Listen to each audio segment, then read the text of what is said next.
This is the 2022 Ford Escape SE, and it's the iced blue silver metallic for this paint. And I would say the silver metallic is pretty accurate describing the way that this paint looks, because it's like a baby blue with like a little bit of a touch of silver in there. It's kind of neat the way that this thing looks. Now, the Escape SE is available with a regular gas engine, it's available as a hybrid or a plug-in hybrid. So you've got a few different options that are available. And this is just going to be a quick video teaching you the basics about the Escape SE. If you're looking for something a little bit more in depth, like you want to know how to use the media screen to set up Android Auto, Apple CarPlay, things like that, check down in the description below. You can also find the full build link for this vehicle down in the description as well. There's a few other things, and I do want to thank Formula Ford for giving me access to this thing in order to shoot the video for you guys today. Find their info in the description as well, but let's dive into it and figure out some of the basics. Now, the base styling of the Escape SE is going to be the same. It doesn't matter if we're looking at the gas or the hybrid. Obviously, if we're looking at the plug-in, we're going to have a plug right in the front that's going to look a teeny little bit different in comparison. But the overall styling is going to be the same. We've got some different appearance packages and things like that are new for the 2022 model year. When it comes down to the tires, we've got the option for either 17s, 18s, or 19s, and that's going to depend on what version of the vehicle that we're in. Because when we're in the regular gas version and the hybrid, the regular hybrid, we've got the option for either 17 or 19-inch tires. Inside of the plug-in, it's going to be strictly an 18-inch tire as an option. So it's going to depend on which version of the vehicle that you've gone for. But we've got a few different options for the drivetrain for the vehicle as well. So the Escape is going to be available either front wheel or all-wheel drive. Again, just depending on the version of the vehicle you're in. You're in the regular Escape or the regular hybrid, front wheel or all-wheel drive, versus in the plug-in, strictly going to be available front wheel drive instead. So it's going to be a matter of preference there. But we've got some good standard and optional technology inside of this thing. So looking at some basics, we will have our backup camera standard. Reverse sensing system might be there depending on the version of the vehicle that you're in. It is available optionally inside of the regular gas-powered version of the vehicle. And then obviously with this one, we don't have the tow package there, but that is available as an option from the factory as well. So if you are going to be towing, you can get that done at time of ordering from the factory. Now we do also have, our fuel door there, and inside of the hybrids, it's actually going, which of course this one is, it's going to be, as you saw there, a locked door. So we actually have to push the little button there.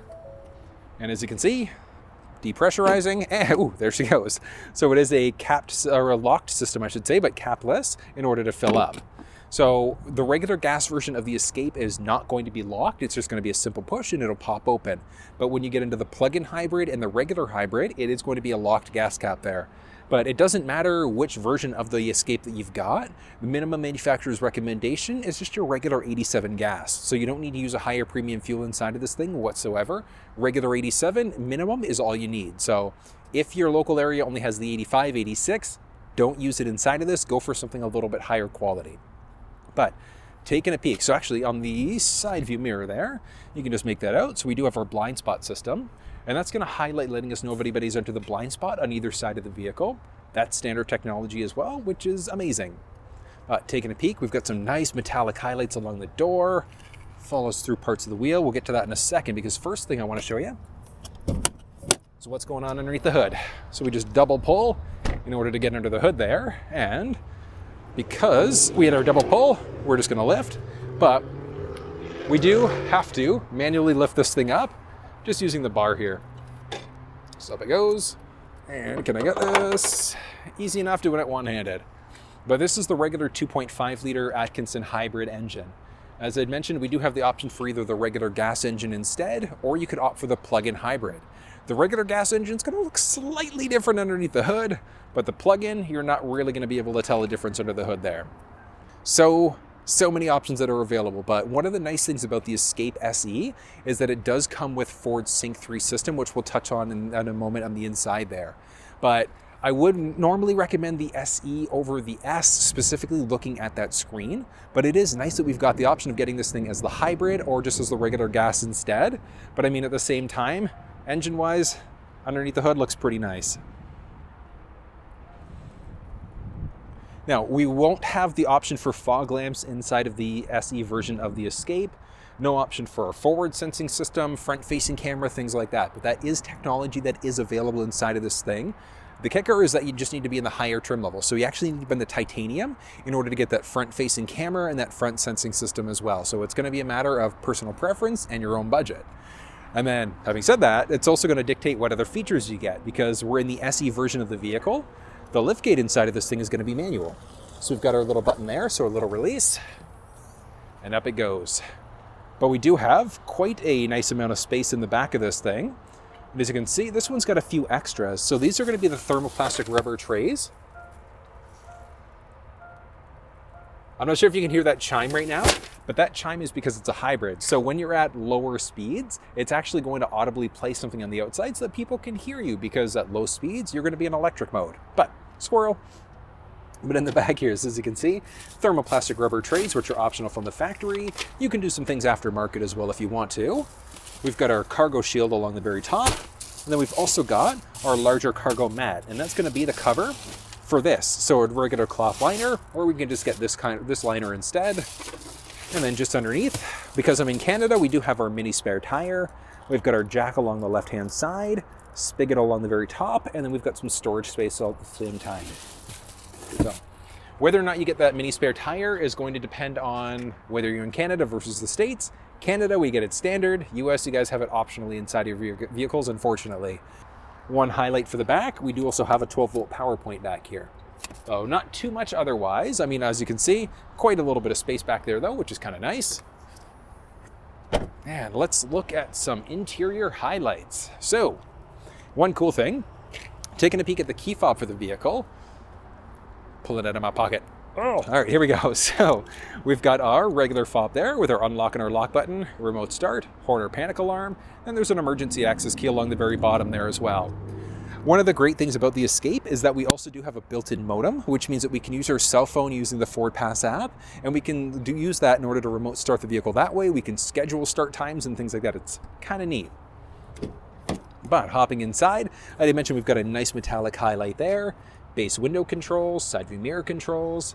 Got a nice white stitching that follows through. We've got that following up on the seat there as well, into our cloth seats. So we only will have the option for cloth seats inside of the Escape SE. We can crank the seat up, down. We can also adjust what's going on with the backrest, and then slider bar in between our legs in order to bring the seat forwards or backwards. Just to the left-hand side of the steering wheel there, you can see we've got our gas release. You won't have this in the regular gas version of the Escape, but we do have a selector switch, figure out what's going on with our running lamps. We can increase or decrease the brightness of the cluster screen. And then our steering wheel is going to be a manual telescoping as well. But taking a peek at the steering wheel there, nice look overall. Now, standard technology for Ford, we do have our lane keeping system. So there's a button on the tip of that stick, and that's going to help us out with a few things. So that lane keeping system is going to, if we're not paying attention, do one of three things if we've got it activated. So if we start to veer over into a lane without signaling, we might get a little bit of a steering wheel shake, almost as if we're running over rumble pavement. Way number 2 is it'll gently nudge us back into our lane. And way number 3, it'll do a mixture of both. So it'll gently give us a little shake while it'll nudge us back into our lane. Now this specific one also doesn't have the added package for the adaptive cruise control, but it is available there. And this one, obviously just regular cruise instead. With the adaptive, we would have a few extra buttons there in order to control the distance, so how close or far we are away from the vehicle that's in front of us. So really it's going to be a matter of preference whether you get that as an option, but it is a nice feature to have all at the same time. Basic controls as well too, so we can answer hang up at a phone call. We've got a voice command prompt. We've got our little cluster screen there, so as we pop the vehicle on,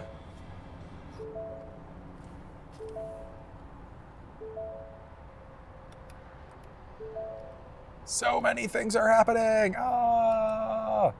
All right, so as you can see there, so we've got our base screen, and then we do have the option for a fully digital screen in the higher trim levels of the vehicle. So a cluster screen, we don't have that option inside of the SE version of the Escape, unfortunately, but basics, still kind of nice.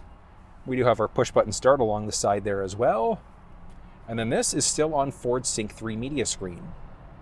So the Sync 3 screen, very, very easy to use. We do have the option for factory navigation as well, just depending on how you have the rest of your vehicle configured, but it is available there as an option. Now, if yours doesn't have factory navigation, you can still use your phone to connect in order to use Google Maps, Apple Maps, or Waze directly through that middle screen as well, which is amazing. But as I mentioned, it's on Sync 3, which is the same technology that was found in the 2021 models as well. But if you want more of an understanding of how to use the steering wheel cluster or the media screen, things like that, check in the description for those fully comprehensive walkthroughs instead. But we've got our volume rocker there. Really, really nice sound as a bass. So we do have the option, obviously, of adjusting like our treble mid-range bass, things like that. But we don't have the option for upgraded speakers inside of this. So it's just a 6-speaker setup. It still is kind of nice though. Now, a few other things.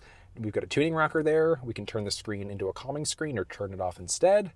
4-way blinkers, and we've got our climate control settings there. So inside of the Escape SE, it is actually going to be a manual climate control inside of the regular gas version. We will have dual zone climate control when we're in the hybrid, but it is available optionally inside of the regular SE as well. We've got our heated seats, heated steering wheel, and then you can also make it out. We've got 2 power points, so USB, USB-C. There's a 12-volt power point down there. No option for wireless charging inside of this thing though. And taking a look, so we've got this nice kind of like aluminum, like spun aluminum feel there. It's kind of neat the way that is. It's nice. But moving down, we do have our park reverse neutral drive, so our regular shifter, our rotary dial shifter there into our low gear. We've got our parking brake, auto hold setting, which when that one's turned on and we're in drive, we can take our foot off the brake and the car is not going to move. I was like, please don't move, but it's not going to move. So it's nice that we've got that as an option. We've got this selector switch in order to change between different modes. So we've got our normal, eco, sport, slippery, deep snow and sand, back to our normal mode again. So each mode there will do something different. I love me my sport mode, but if you're more of like a casual A to B driver, just being in one of your regular modes instead is probably all you're going to need to worry about. But very straightforward. We've got a few cup holders there. That nice stitching that was on the door. So we saw it along the door there. It does follow through the armrest there as well. Lifting the armrest up, we do have a little storage cubby there. No power points or anything like that. We do just have a little pen or cable holder there as well. Good. As we start to move up overhead, manual dimming rear view mirror there. We've got our base cabin control lights as well. This one doesn't have the sunroof, but the sunroof is available optionally inside of the Escape SE, which is amazing. We do have our sunglasses holder there, business card holder on our visor, and then from there we've got our vanity mirror, built-in lights there as well. Another business card holder, which is great. But the overall like base styling inside of this is good. Like the seats are very comfortable. Like it's a regular cloth seat. It's nice though. It's not as nice as in the titanium, but at the same time, if you're just looking for a budget-friendly car that's available as a hybrid, this is a pretty good option. But nice styling there. We've got a few different options as well for different looks because we've got different packages that are available now for the 2022 model of the Escape. So it is kind of nice, but when we get into some of those higher, like the Sport Appearance package, it gives us the beefier 19-inch tires on the outside. Looks kind of nice, but it's going to be a matter of personal preference there. But I think for most people, the base look and layout of the Escape SE is probably going to be okay. And one of the cool things, so with the car turned on, with this rotary dial, if we're in drive, all we have to do, so we're literally in drive right now, we can press the power button, and that's going to slide us into park automatically. So that's one thing that I love about the rotary dial, is that it's just going to drop us down into park in order to make the process like even easier, which is fantastic. Now, second row, same base look, layouts, highlights there. We do have the flexibility of easily folding down the second row seats. And as you can see, we've got our top tether points. So if you've got kid seats, front facing, rear facing, not going to be an issue whatsoever, because we also do have our bottom anchors there as well. All right, and second row. So driver's seat set up for somebody who's 6 feet tall. I'm 6 feet tall. And as you can see there, I've got a great amount of headspace back here. So I've got like 3.5, almost 4 inches of headspace there, which is great. And the seat is actually fully upright. So that lever along the side that we used in order to fold the seat down, we can also extend it back in order to recline it a tiny little bit, which is kind of nice. And then with it reclined, max headspace there, 4.5, maybe 5 inches, I'd say. It's kind of nice. But overall styling, again, second row is nice. Seat is nice and bouncy, nice and comfy. But we are 60-40 split on the bench there, so we could fold down one side or the other if we want to. A few other base highlights back here. We do have our pocket strictly along the passenger, nothing on the driver. We do have our fans there as well, so our base vent control, 2 USB power points. There's a USB, USB-C as well. But very, very basic, but at the same time, it is still nice. So like I said, if you're looking for something budget friendly, this is a good option. And one of the cool things about the Escape seats is that if you need a little bit more space for the cargo area, we do have a little bar in between our legs. I'm gonna drop you down between my legs for a second. Promise nothing weird's happening. We do have a little bar there. So we can pull this bar in order to bring the seat forwards or backwards, which is kind of neat. So if you need to create a little bit more cargo space, you've got the flexibility to do it.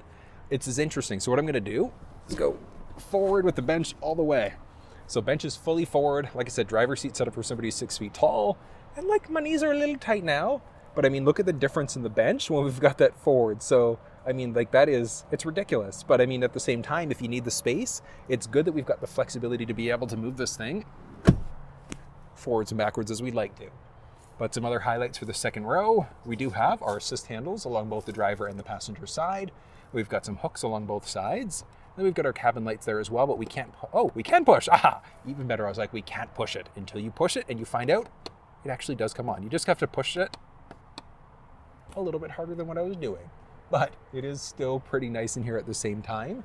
Spacing wise, like I said, is good. Fitting 3 full-size versions of me might be a little bit tight, but if you've got some people that are a little bit shorter, young family, whatever the case may be, it'll be a good option for most people, but it's kind of nice. Oh, beautiful day. Oh, this is good. But nice and quick, simple look at the 2022 Ford Escape. If you're looking for a little bit more of an in-depth look at the vehicle, you want to have more full technology walkarounds, you want to look at different trim levels, check down in the description below as well. I've done some comprehensive videos there. And if you want another comparison, like, maybe the differences between the Escape versus the Edge, you'll find those links in the description as well. There's tons of information down there. If you have any questions though, ran into any problems, you need some clarification on anything, you want to bounce some ideas off of me, reach out. Drop down in the comment section, reach out to me on social media as well. If you want to collaborate on a video, let me know. I'm open. But that's all for today. Quick walk around on the 2022 Escape SE. If you enjoyed the video, thumbs up, share it with your social networks, and subscribe to the channel if you haven't. And until I see you next time, take care.